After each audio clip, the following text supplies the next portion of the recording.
Kita masih membicarakan mengenai hak angket yang akan digulirkan terkait dengan pemeriksaan terhadap Miriam S. Haryani.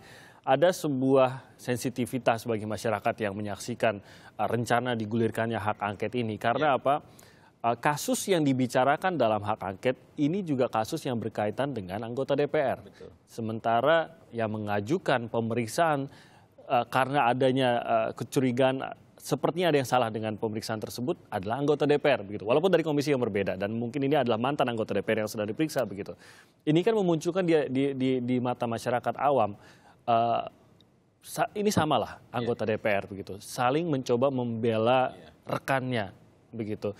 Apakah ini juga membuat hak angket menjadi kurang tepat juga mengingat masyarakat ingin melihat sebuah mega korupsi ini terbongkar dengan senyata segamblang-gamblangnya. Dalam bahasa gaul kita disebut sebagai jeruk makan jeruk. Jeruk makan jeruk. Tapi dalam bahasa yang agak keren kita sebut dengan COI, conflict of interest. Mereka kan orang-orang yang disebut di dalam persidangan diduga menerima uang. Tadi kalau rekaman tadi soal Masinton kan juga disebut dalam kesaksian Novel Baswedan di persidangan. Masinton menjadi salah satu orang yang disebut oleh Novel dalam persidangan memaksa Miriam untuk mencabut BAP-nya. Coba bayangkan orang seperti Masinton misalkan saja turut mendorong angket padahal ada fakta lain di persidangan yang menyebutkan dia turut menekan Miriam untuk mencabut BAP. Ini catatan kita bahwa ini masih ini adalah kesaksian di dalam pengadilan begitu ya, masih untuk dibuktikan. Betul. Tapi paling tidak namanya sudah keluar begitu ya. Ketika itu di bawah sumpah itu menjadi satu alat yang bernilai satu alat bukti. Itu harus dicatat. Kecuali orang ngomong di media dia tidak menjadi alat bukti, tapi kalau dia sampaikan di dalam persidangan itu menjadi sebuah alat bukti yang kemudian bernilai sebuah alat bukti yang tentu harus dicocokkan dan sesuai dengan. Di sinilah muncul konflik of interest yang Anda katakan tadi begitu. Nama-nama yang sama bisa keluar di dalam pengadilan dan mereka yang menggulirkan hak angket begitu. Betul, ini bagian dari konflik kepentingan. Dan pimpinan DPR dan orang-orang yang kemudian di Komisi 2, Komisi 3 saat disebut-sebut di dalam fakta persidangan baik kesaksian Miriam ataupun dalam keterangan saksi mantan Dirjen Dukcapil yang menyebutkan keterangan sejumlah anggota DPR, manakala mereka menggulirkan angket dan terlibat di dalam forum itu, tentu ini adalah bagian dari konflik kepentingan yang mereka bangun. Tujuannya sulit kemudian untuk dibantah, bagian dari upaya mengganggu proses hukum yang tengah dijalankan oleh KPK. Dalam logika yang sederhana, Timi, seberapa luaskah dampak rekaman Miriam ini kepada kehidupan kita? Kalau mengambil terminologi hak angket di dalam pasal 24 Undang-Undang MD3. Kenapa DPR tidak menggulirkan hak angket saja terhadap polisi? Contoh nih, penembakan keluarga di Lubuk Linggau kemarin. Ya. Atau kemudian si Yono, terduga terorisme yang kemudian dijemput oleh Densus 88, sehat, kemudian tiba-tiba pulang tanpa nyawa dan istrinya dikasih uang 100 juta. Ini kan penegakan hukum yang crimes against humanity. Orang diambil sehat, polisi kemudian merazia lalu lintas, tiba-tiba menembak orang dengan senjata laras panjang. Ada hak angket lebih cocok digulirkan untuk hal-hal harusnya seperti begitu. Kalau DPR memang meletakkan dia adalah representasi rakyat. Oke. Nah itu yang maksud saya adalah bahwa pada saat seakan-akan mengusik sesama anggota DPR begitu cepat pergerakannya, Prof. Ini yang mengusik masyarakat. Tapi kembali lagi, kalau memang itu adalah hak DPR, maka silakan dipergunakan. Nah, tadi Mas Donald sempat mengatakan bahwa ada hal-hal yang memang harus ditunggu terbuka di pengadilan saja, jangan sampai dibuka di forum lain, khususnya forum politis. Begitu masuk di dalam DPR ini kan mau tidak mau memang menjadi sebuah forum politik. Menurut Anda, apa dampaknya sebuah fakta itu memang dibuka oleh pengadilan yang sudah berjalan saat ini dan dibuka di dalam sebuah forum politik seperti DPR ini?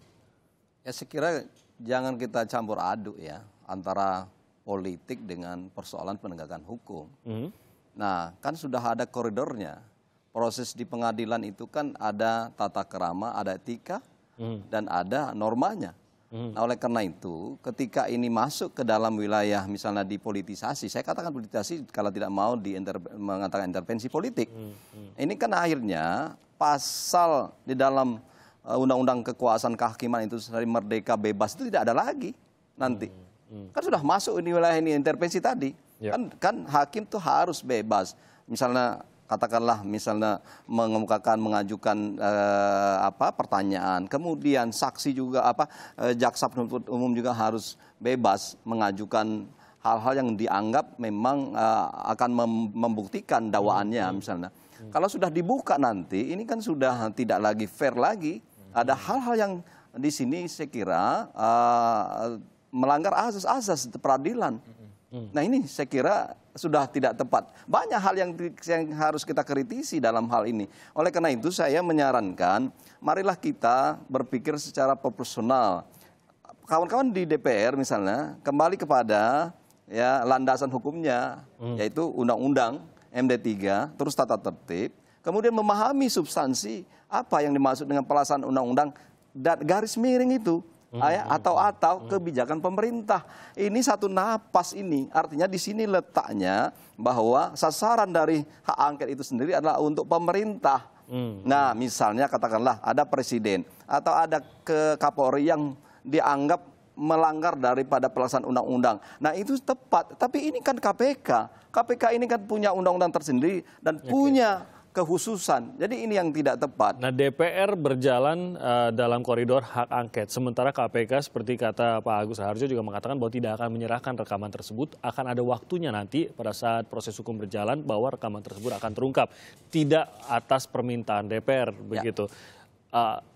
DPR di koridor sendiri, KPK di koridor sendiri. Apakah ini bisa berlangsung semua jalan masing-masing atau mungkin DPR bisa menuntut hal yang lebih tinggi lagi pada saat hak angket mereka tidak digubris? Nah ini yang perlu kita cermati. Ketika ini kan ada konsekuensi nanti dari hak, kan ada 3 hak sebenarnya secara kelembagaan, interpelasi, ya kan, terus angket dan menyatakan pendapat. Nah ketika rentetan dari interpelasi, katakanlah sekarang kita fokus pada persoalan hak angket, maka nanti ketika hak angket dan coba kita lihat di pasal selanjutnya, ada kalimat yang mengatakan tindak lanjut daripada hak interpelasi dan angket itu adalah hak menyatakan pendapat.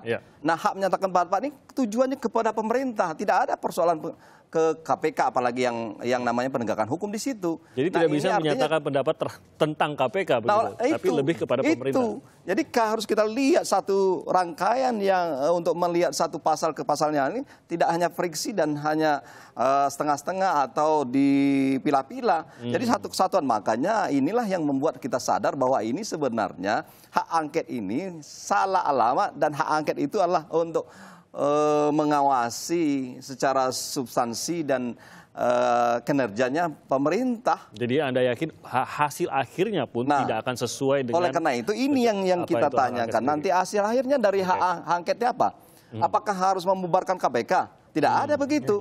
Kan gitu. Atau misalnya menyatakan KPK lo salah misalnya. Tidak ada itu. Atau diberi sanksi. Kan tidak. Kalau ini ke pemerintah, ada dugaan impeachment nanti. Ada ke sana.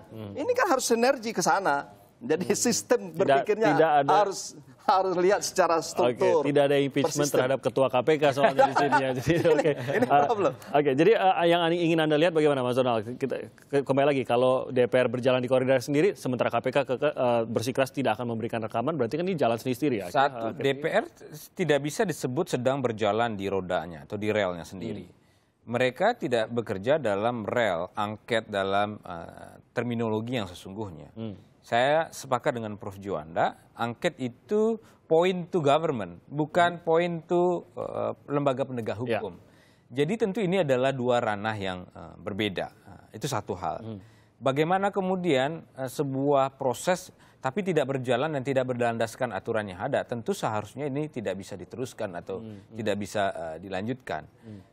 Apakah tidak cukup hanya dengan RDP, rapat dengar pendapat, atau kemudian rapat kerja antar lembaga negara, antara KPK dengan Komisi 3? Saya pikir untuk urusan seperti ini cukup di jenis-jenis rapat konsultasi dan apa jenisnya. Jadi tidak bisa angket karena saya sepakat bahwa kalau kita baca Undang-Undang Pasal 24 Undang-Undang MD3 ini tidak memenuhi unsur. Itu satu hal, Timi. Sisi yang lain KPK berhak menolak. Pasal 17 Undang-Undang 14 tahun 2008 tentang keterbukaan informasi publik meletakkan informasi dalam penyelidikan dan penyidikan adalah informasi yang dikecualikan. Termasuk kalau diminta oleh wakil rakyat. Termasuk oleh wakil rakyat.